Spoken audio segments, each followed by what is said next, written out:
È stato un anno molto difficile, molto lungo, dove si è sentita la sua mancanza, che era una mancanza molto presente, quotidiana, perché lui si faceva sentire tutti i giorni, non solo con me, ma con l'amministrazione, con i suoi cittadini. Cosa le manca di più, anche a livello personale e basso?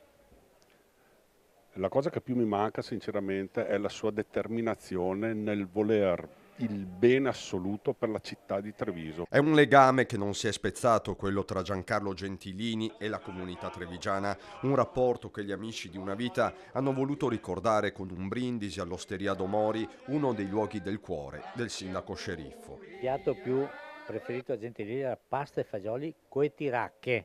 Tiracche sarebbero le tagliatelle di una volta. Una volta per sbaglio l'ho servita con i subbiottini di Talini, non me l'ha tirata dietro, ma quasi. Favoloso. E oltre a quello, naturalmente,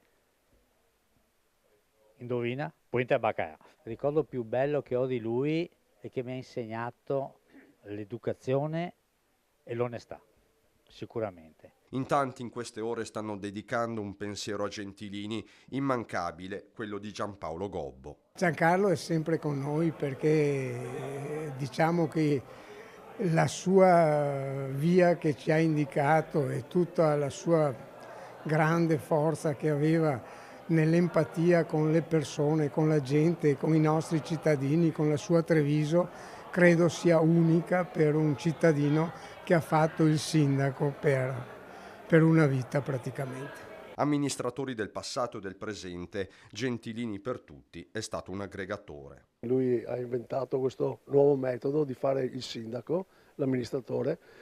Lui era disponibile per la città H24 e noi, tutta una serie di persone giovani e meno giovani, abbiamo tratto insegnamento proprio dalle sue lezioni. L'onestà, la determinazione, la professionalità, la capacità, l'amore per la sua città. Ci ha insegnato dei valori sul territorio.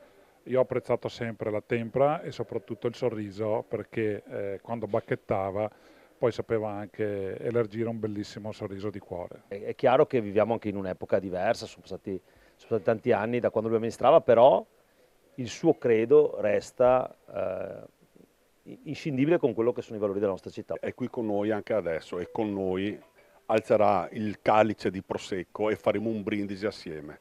Sandro, a te l'onore, vai. Sandro. Presenti, ip ip, urra, ip ip, Urra! ip ip, Urra! urra, urra, Urra!